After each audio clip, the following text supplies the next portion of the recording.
मंदिर सजने लगे हैं। नटखट कान्हा का जन्मदिन जो आने वाला है, जिसे हम जन्मोत्सव के तौर पर, जन्माष्टमी के तौर पर मनाते हैं। और ऐसे में इस बार कौन से संयोग हैं, चूँकि कन्फ्यूज़न भी है कि 15 को बनाएं या 16 को बनाएं, ये तमाम जवाब आज इस पॉडकास्ट के एपिसोड में मिलने जा रहा है। वजह है, खुद हमारे साथ स्टूडियो में मौजूद है ज्योतिषाचार्य नितिशा मल्होत्रा। बहुत स्वागत आपका। जय श्री कृष्णा। जय श्री कृष्णा। राधे राधे जी, राधे राधे। हाँ, क्योंकि राधे आप बोलेंगे तो कान्हा तक जल्दी आवाज़ पहुँचेगी। तो जाहिर तौर पर अब जन्मोत्सव की तैयारियां हो रही हैं, तो ये बताइए कि सबसे पहले तो बनाया कब जाए, 15 या 16? पूरा भारत ही वृंदावन बनने वाला है। बिल्कुल।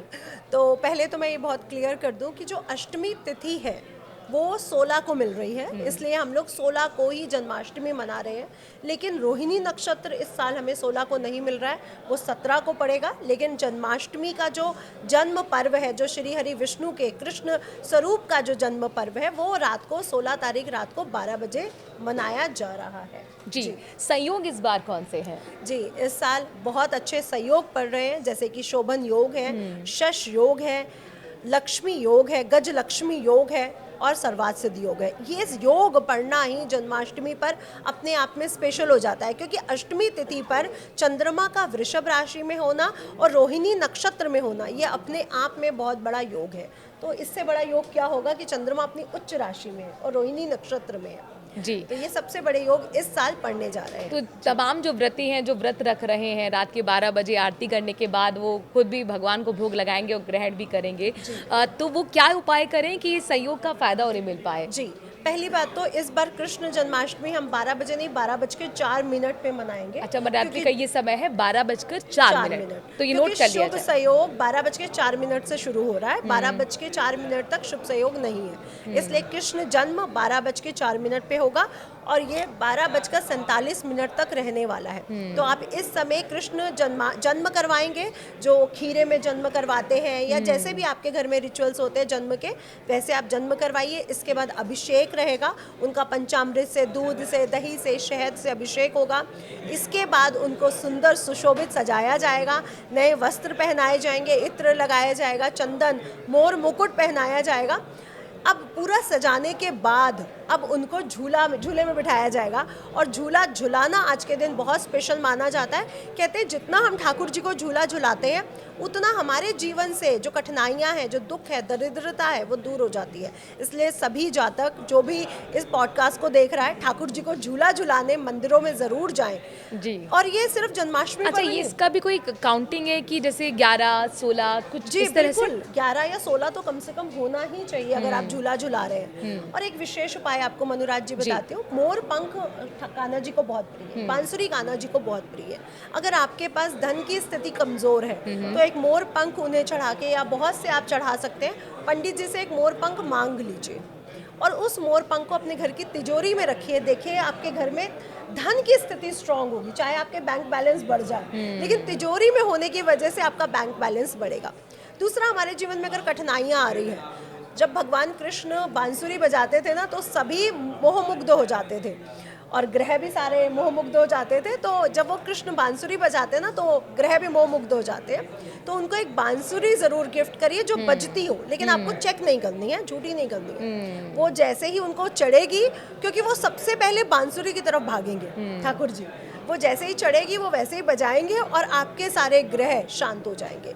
जिनको भी राहु केतु शनि से परेशानी हो, या जिनको लग रहा है मेरी महादशा मेरे फेवर में नहीं है, मेरा समय अच्छा नहीं चल रहा, मेरी जॉब छूट गई है, बिजनेस अच्छा नहीं चल रहा, शादी नहीं हो रहा, बच्चा नहीं हो रहा, वो भगवान जी को, ठाकुर जी को किसी भी मेटल का, लकड़ी का, बांस का, चांदी का, पीतल का बांसुरी इस जन्माष्टमी पर जरूर गिफ्ट करें। एक तो आपने बताया कि बांसुरी भेंट करना है, दूसरा आपने बताया कि झूला जरूर झूला है। अच्छा, ये भी बताइए कि श्रृंगार तो आपने कान्हा का कर दिया और वाकई मनमोहक उनकी तस्वीर लगती है, मतलब आप एक बार देखो तो निहारते रह जाएंगे, लेकिन पूजा की विधि क्या रहने वाली है और कैसे करें पूजा की तैयारी? तो कृष्ण जन्माष्टमी है, पूजा की तैयारी में अगर हम थाल सजा रहे हैं तो पंचामृत जरूर होना चाहिए, दूध, दही, शहद, शक्कर और गंगा जल जरूर होना चाहिए, तुलसी पत्र। हाँ, जी। तुलसी पत्र तो बिल्कुल नहीं भूलना, क्योंकि पूजा ही शालिग्राम ठाकुर जी की होने जा रही है। तो भोग में हर चीज में तुलसी पत्र जरूर होगा। पंजीरी आज के दिन बनती है, हाँ, सभी घरों में अपने रिचुअल के हिसाब से, कोई धनिये की, कोई सूजी की, कोई आटे की पंजीरी बनाएगा। तो तो पंजीरी अपने घर में ज़रूर बनाइए, क्योंकि माँ यशोदा को भी भोग लगता है, इसलिए पंजीरी बनानी बहुत ज़रूरी है। कई लोग गुड़ और जीरे का कुछ बनाते हैं कि एक प्रेग्नेंट महिला जब बच्चे को जन्म देती है तो ये ताकत देता है, तो जो कतली भी- कहते हैं हाँ हमारे जी, साइड से तो जो और भी मथुरा आपके- वृंदावन में बहुत फेमस है हाँ, उधर। तो जो भी आपके घरों में जो मेवे की rituals- कतली बनती है मेवे ऐसे। और गुड़ की, राइट, तो ये जरूर बनाइए, क्योंकि माँ यशोदा को भी भोग लगना है, इसलिए बहुत जरूरी है ये आपकी थाली में होना चाहिए। दूसरा, उनको चंदन बहुत प्रिय है, और कहते हैं चंदन जब ठाकुर जी को लगता है ना, गोपाल चंदन, सभी ग्रह आपके प्रसन्न हो जाते हैं। गोपाल चंदन जब उनके मस्तक पे सजता है तो प्लेट में, थाली में चंदन जरूर होना चाहिए। उसके बाद रोली है, इत्र है, ठाकुर जी का जो सबसे फेवरेट जो चीज़ है वो इत्र है, उनको इत्र बहुत प्रिय है, पान बहुत प्रिय है उनको। तो ये सब ले करके आप पूरा थाली सजाइए, और श्रृंगार का सामान तो ऐसा होना चाहिए कि वो खुद गए कि मैं आज क्या मोहन लग रहा हूँ जी। तो उनको सजाने में कोई कमी मत रखिएगा, उनको बिल्कुल। और सजना खुद भी संवरना मुझे बहुत- लगता है खुद भी सजना संवरना बेहद जरूरी है। बिल्कुल। त्योहार की हमारी खूबसूरती भी होती है, पॉजिटिव वाइब्स भी आती हैं, Positive vibes और भी यही आती त्योहार की एक कहना चाहिए कि यही त्योहार का मकसद भी होता है कि खुशियाँ आए, घर भी साफ घर हो भी जाए, साफ। नकारात्मक शक्तियाँ जी। सारी दूर हो जाए, बिल्कुल। और जहाँ पे कृष्ण जन्म हो गया जिस घर में, वैसे भी वहाँ से सारी नकारात्मक शक्तियाँ बाहर हो जाएंगी। बिल्कुल। तो कृष्ण जन्माष्टमी जरूर मनाएं, घर घर में मनाएं। और मोहरात्रि भी तो इसे कहते हैं, तो इसकी हाँ। क्या विशेषता होती जी, है? बहुत अच्छा क्वेश्चन है। मोहरात्रि भी कहा जाता है क्योंकि आज भगवान श्री कृष्ण का नहीं, उनके साथ योग माया भी प्रकट हुई थी। जैसे कि हम जानते हैं कि योग माया प्रकट हुई पहले, सभी मोह में आकर के, योग के माया में आकर के सभी सैनिक भी सो गए, कंस का पूरा, कहते हैं ना, पूरा उनका महल सो गया, और उन्होंने उनके पिता ने कान्हा जी को यशोदा मैया के पास पहुंचा दिया। वहाँ से वो योग माया को लेकर के आए, और जैसे ही कंस ने उन्हें अपने हाथ में लिया, वो उनके हाथ से निकल के उन्होंने बोला कि तेरा वध करने वाला तो जन्म ले चुका है। जी। तो कृष्ण जन्माष्टमी इसलिए स्पेशल है, जैसे आप कहते हैं नवरात्रि स्पेशल है, होली की रात बड़ी स्पेशल है, दिवाली की रात बहुत स्पेशल है। जो मोहरात्रि है, जो कृष्ण जन्माष्टमी है, वो और भी ज़्यादा स्पेशल है, क्योंकि भगवान कृष्ण से पहले योग माया प्रकट हुई, और योग माया वो है जो सभी देवियों की माया है। जी। तो योग माया की रात्रि इसलिए स्पेशल है क्योंकि आप इस समय तंत्र, सभी तरह की पूजा विधियां, जितने भी आपके प्रयोग होते हैं, जितने भी आपके रिचुअल्स होते हैं, अप्सरा सिद्धि है, तंत्र सिद्धि है, या मंत्र सिद्धि है, इस रात को आप लोग कर सकते हैं। ये बहुत गुप्त रात्रि है, जी।